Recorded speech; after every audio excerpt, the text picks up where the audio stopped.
بې کلي یو کور یمه بې له خپلې مور یمه نه څوک وطندار لرم نه هم د چا ورور یمه ځاله د غومبسو شوه مونږ ښکلي ماشومان یو د سبا ورځې پلاران یو دا ښکلې ښکلې خویندې د سبا ورځې دې میندې د سبا ورځې دې میندې مونږ ښکلي ماشومان یو د سبا ورځې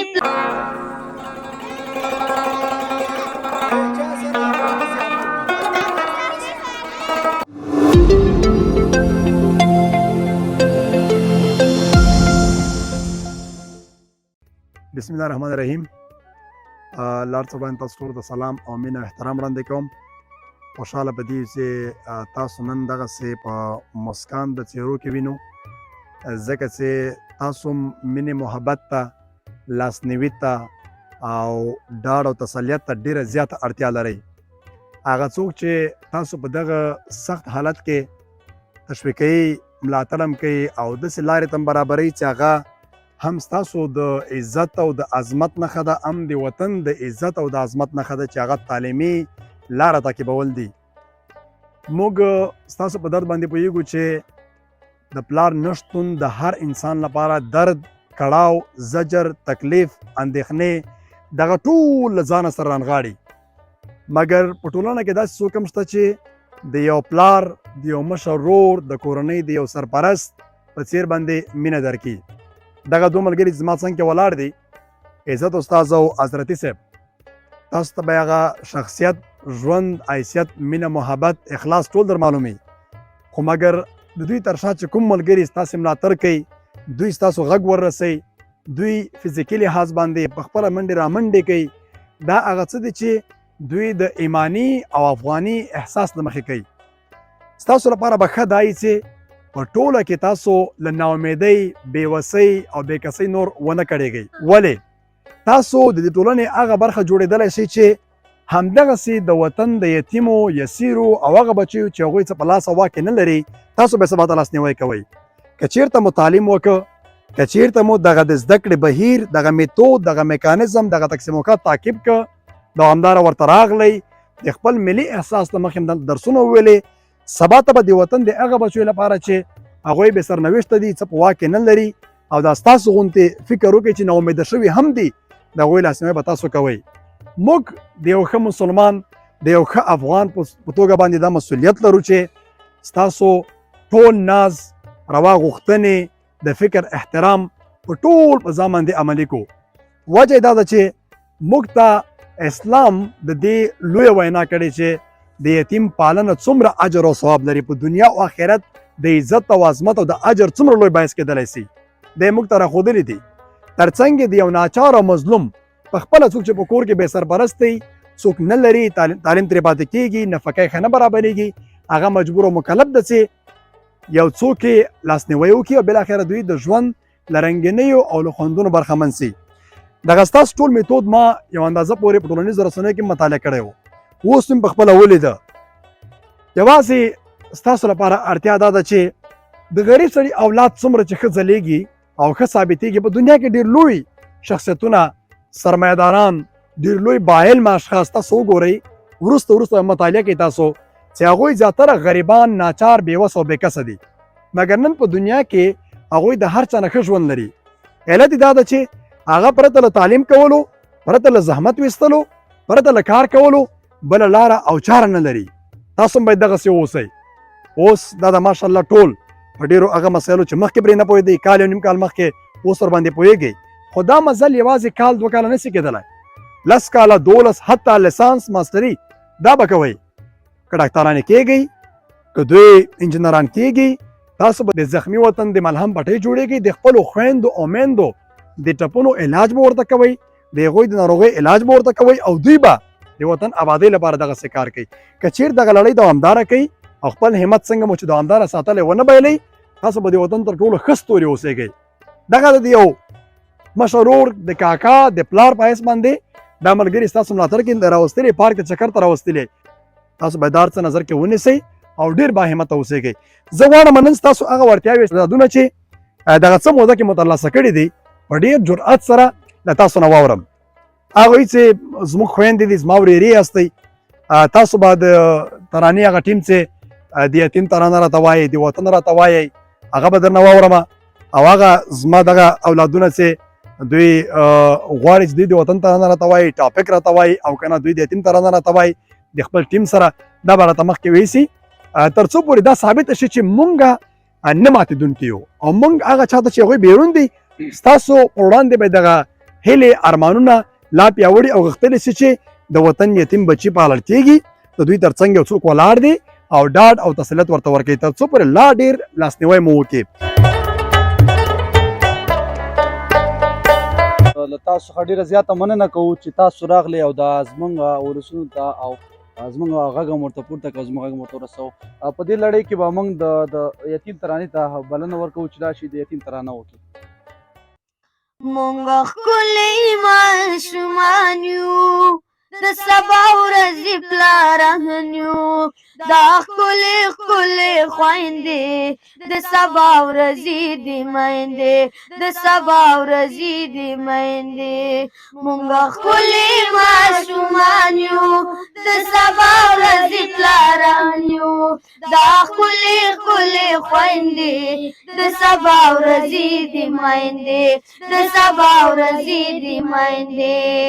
مونږ ستاسې هرکلی کړو، مونږ ستاسې درناوی کړو، قدم مو پلې موږدو د راغلو مېلمنو اوږدو، قدم مو پلې موږدو د راغلو مېلمنو اوږدو.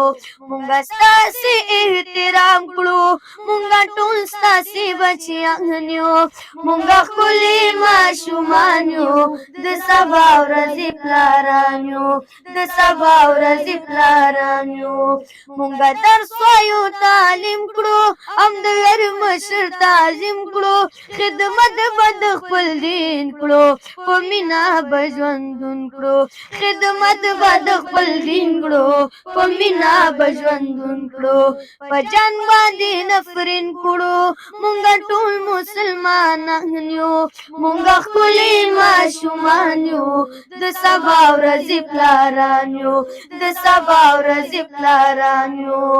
بې پلاره یتیمانو په غم او په خفګانو، بې کوره بې درمانو د خوږ ژوند په ارمانو، بې کوره بې درمانو د خوږ ژوند په ارمانو. اوس ګوره شاګردان یو، د عزت خطا یتیمان یو، د عزت خطا یتیمان یو. مونږ ښکلي ماشومان یو، د سبا ورځې پلاران یو، دا ښکلي ښکلي خویندې د سبا ورځې دي میندې، د سبا ورځې دي میندې. د عزت خطا شاګردان یو، د علم پتنګان یو، په هر استاد مونږ ګران یو، د هر مشر چشمان یو. د عزت خطا شاګردان یو، د علم پتنګان یو، په هر استاد مونږ ګران یو، د جاوید صاحب چشمان یو.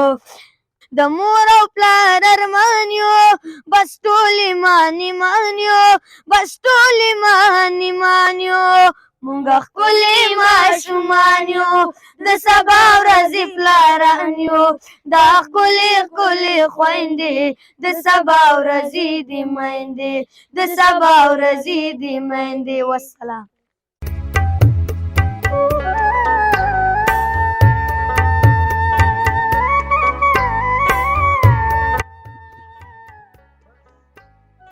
ډېر ښه ماشاءالله. هغه څه چې زمونږ دغه فکر بلې خواته یووړ، که څه هم دا اورېدل او کتل ښایي چې اسانه نه وي. څوک چې ایمان لري، وجدان لري، احساس لري، حتما د یو چا په سخت حالت باندې کړېږي، دردېږي او زړه یې څه نه څه ټکان خوري. خو برعکس بیا یو څوک شته چې د دوی لاسنیوی کوي، مینه محبت ورکوي، د پلار او مور هغه تنده یې ماتوي چې همدا کوچنیان ورته اړمن دي او اړتیا لري. خدای دوی با همته لري، خیر دې وسي. بی کلی او کور یما بی لخلی مور یما ناسوک وطن دالرام نه هم د چاورور یما زاله د غمبسو شوا سیمه د تشنسو شوا هغه د لیلا وطن خاوره د بېکسو شوا اخ وطن وطن وطن بیا یې خرڅوي په نورو پور کفن وطن دا جنت نشانه سیمه دا خوتن وطن دا زما مغرور پنځه زره کلن وطن اخ وطن وطن وطن بیا بیا شرموي نړۍ ته خپل زامن وطن بیا لره زنانو غواړي تاروستن وطن بیا له لوږې مري زما دا روح شتمن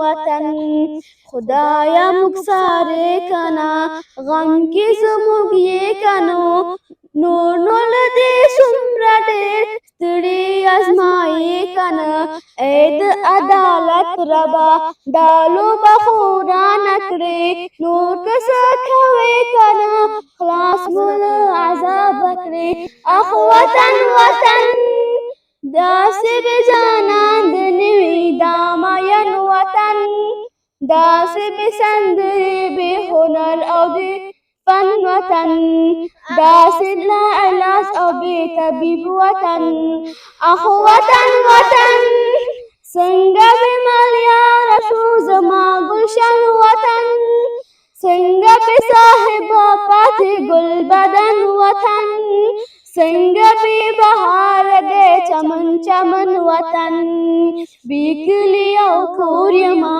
بې له خپلې مور یما ناسوک وطن ته لرم نه هم د چا ورور یما زاله د غومبسو شوه سیمه د تشنسو شوه هغه د لیلا وطن خاوره د بېکسو شوه اخ زما وطن خدایه داسې هېر دې مشه بیا د چا وطن خدایه داسې هېر دې مشه بیا د چا وطن خدایه داسې هېر دې مشه بیا د چا وطن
بیا هم هرکلی ستړي مه شئ. وړاندې مو د یتیم ماشومانو هغه ترانې مو اورېدلې، دوی سره موږ مجلس درلوده. د دې یتیم پالنې د مرکز مشر قدرمن عزت استاد را سره ده. لومړی غواړم عزت استاد تا نه واورم چې په دې کې څومره یتیمان در سره دي، څومره نجونې او هلکان دي، او په کومو برخو کې تاسو درس ورته ورکوئ؟ لومړی تاسو ته هرکلی وایم، په خیر راغلی احمدزی صاحب چې تر دې ځایه راغلی او د یتیمو ماشومانو هغه احوالو تر نورو ورسوئ. ګوره مودان مونږ تقریبا په حدود د 100 نفرو تعدادو ته دا کسان رسېږي. لومړی مونږ تقریبا دې پروسې 3 کاله کېږي څه کم او څه زیات. نو هغې وخت داسې 15 کسانو ورو ورو بیا 50 کسانو ته شو، حتی تر دې دمه 100 کسانو ته رسېدلی ده. نو په دې کې ډېری نجونې مونږ سره دي چې عمرونه یې تقریبا 14 او 14 کالو، له هغې جګ مونږ بیا نه نیسو. همدا شان مونږ سره ګلالي ماشومان دي، نارینه دي، تقریبا دغه هم داسې یو 40 کسان دوی برابرېږي او یو 80 تعداد د نجونو زیات ده، نو دا برابرېږي. نو موږ په خطاطۍ رسامي د دوی د خط په ښکلا برخه کې موږ زده کړې ورکوو. نو د دې ترڅنګ بیا موږ یو د انګلیسي استاز پورې ودان په وړیا ډول راځي، هغه هم درس ورکوي. ترڅنګ یې ورسره دیني یو کتاب د هغوی هم مطالعه کوي، ورسره استاز درس ورکوي. نو دغه سلسله لا روانه ده او جاري به انشاءالله واوسي. ډېره مننه، خدای دې باهمته دره. عالي پیغام او عالي خبرې دې وکړې. د ملاتړ باره کې هم راته ووایه او کوم نیمګړتیاوې دي، لا څه ته اړتیا لري چې ملګرو باندې غږ وکړئ؟ ډېر ښه. د ملاتړ به داسې درته ووایم، په اوایلو کې موږ هغه خپل څه وس او توان چې وه په تېر حکومت کې، نو هغه مو خپله کوو. بیا وروسته ځینې هغه د قرطاسۍ مشکل به چې وه، نو یو ورور یا یو ځوان به دغه صدقه وکړله، که چا 2000 وس کېده، که د چا 1000 وس کېده، نو هغه کتابچې او قلمونه به یې راوړه، موږ به ورکوو تر څو دغه سلسله زموږ روانه اوسي. بیا وروسته نور وروڼه ځوانان پیدا شو چې قرطاسي یې راوړلې موږ ته، تقریبا زیاتې د 3-4 میاشتو په موده دغه کومې قرطاسۍ چې موږ استعمالولې راوړې. او د دې ترڅنګ نور وروڼه دي چې یو ورور د په ترکیه کې اوسېږي، کورې ودان د یو مرکز چې زموږ ځای وړوکی و، نو یو دوکان، یو باب دوکان یې موږ ته د یتیمخانې د خاطره چې هغې کرایه په غاړه واخیستله. او بل ورور همدا شان یو ځل مېلمستیا وکړه د یتیمو ته، او همدا شان بل ورور کورې ودان صدقه د الله قبوله کړي، نو دومره مېلمستیا یو بل ورور نیولې ده او داسې خاص ملاتړ نشته د چا. نو موږ تقریبا دلته د انګلیسي استاد په وړیا ډول، زه خپل هم په همدا شان په وړیا ډول لګیا یم، ورته زده کړې ورکوو، ځکه دوی حق ده پر موږ او تاسې. نو خاص ملاتړ نشته، ځینې ورونه کله کله کومک کوي، قرطاسي او همدا شان دغه مېلمستیا. هغوی چې همکاري او کومک کوي، خدای دې اجر ورته ورکړي. او اړتیا خو داسې ده چې ټولې په شریکه باندې لاسنیوی وکړو تر څو پورې دغه 100 یتیمان، ډېر یو ښه میکانیزم ورته جوړ شوی ده، ډېر ښه تفریح سیستم، ډېر ښه د ارام درس تدریسي ماحول ورته برابر شوی. یوازې ملاتړ ته اړتیا لري چې باید په شریکه باندې ملاتړ وکړو او همکاري ورسره وکړو. نو یو بله یو دا یادوري هم کومه چې جاوید حضرتي په دغې تقریبا 4-5 میاشتو په موده کې موږ سره ډېره غټه همکاري کړې، ملا یې راتړلې راته. هغه دا چې د دوی په روزنه، د دوی په هغه تربیه او د هغې هغه احوال چې دا راځي، روزمره خپل کار نه ځان وباسي، د دوی پوښتنه کوي. نو د دې نه هم مننه کومه. کورې ودان چې اوس یې مکمل ملاتړ د دې کړی ده. ځینې خلکو ته د دې هغه پیغامونه، ځینې هغه احوال دې ته رسوي خلکو ته چې تر څو دې ته هغه قرطاسي او هغه لا ترلاسه کړي. ډېر دوی ښه، څخه مننه کوم. جاوید جان دې ژوندی، تاسو هم ژوندي اوسئ، په عزت اوسئ. جاوید جان نظر هم اخلم او بیا به خپرونې هغه پای کې تاسو ته دوی د نن ورځې مېلمستیا هغه ویډیو هم درته وښیم چې ډېر فوق‌العاده چې هېڅ د کمې احساس ونه کړي، هغه ورته برابره شوې ده. جاوید جان نه غواړم هغه سره هم خبرې کول غواړم او استاد ته ډېره مننه. ډېره مننه، ډېره مننه. بیا هم هرکلی ستړي مه شئ. جاوید حضرتي یادونه مخکې وشوه د عزت استاد له خوا نه چې اوس دغې یتیم پالنې د روزنې معاون ده، غواړم د ده نظر او خبرې واخلم. جاوید جان لومړی ستړی مه شئ. بیا پوښتنه دا کول غواړم چې په دې د یتیم پالنې مرکز کې پرته له خطاطۍ په نورو کوم برخو کې زده کړې ورکوئ؟ مننه بادام جان، خدای دې هر کله راوله خوشحاله اوسې. له تا نړۍ مننه چې راغلی د یتیم او د عاجز ماشومانو پوښتنه دې وکړه. لیله هم په دې هنري مرکز کې چې په اول وختونو کې د آرټ په نوم باندې و هغه د آرټ دغه مونږ شروع کوو. موږ په لومړی سر کې چې دا د خطاطي او د رسامي کلاسونه لرل، کله چې موږ سره یو ځای شو همغږي مو وکړه چې باوري شو چې دا پروسه موږ مخکې وړلی شو. بیا دې تر څنګ موږ سره د انګلیسي او د پښتو ژبه شروع کړه او بیا موږ سره په هفتهوار باندې چې د استاذۍ برنامه دی د ټیچینګ او د ریاضي همدغه شان او په اونۍ کې یوه ورځ د ارواپوهانو چې زموږ درانه ملګري راځي دوی ته د ارواپوهانو او د ژوند په اصولو باندې خبرې زده کوي. او وخت لږ ډېر ورکوئ که نه ستړي یې ورسره نه یې؟ نه باور وکړه حمزه صاحب په دې کې زه ډېر سکون احساس کوم. بېشکه ما ته ډېر خوند راکوي چې د دې ماشومانو ته څومره مینه محبت راکوي زه هغه ویلی نه شم. یعنې موږ خو په روزمره ژوند کې چکرې وهو خو چې دوی سره چې دا کوم موږ راځو میله کوو دا زما د ژوند ډېرې ښکلې خاطرې وي. موږ د ورسره تر اوسه تنګ شوي نه یو تر اوسه ما احساس نه ده کړی. دا هم د عقیدې له مخې هم د افغاني جذبې له مخې په کار همداسې ده. په ملګرو ستا غږ څه ده کوم چې د یتیم پالنې مرکز سره باید څه همکاري وکړي او پیغام دې راته ووایه؟ د ملګرو نه ډېره زیاته مننه کوم، تل موږ سره همغږي کړې ده، خو ځینې نیمګړتیاوې شته دي چې ملګرو باندې به سړی واچي. زه د هغه غرون څخه خواهش کوم چې راشئ موږ سره ودرېږئ دا پروسه کامیابه کړو. فلحال د اتیا 90 د پاسه زموږ شاګردان رسېدلي، که تاسو موږ سره اوږه په اوږه ودرېږئ کیدای شي د زموږ د پروسه غټه شي، نور امکاناتو ته برابر کړو، نورو ته برابر کړو.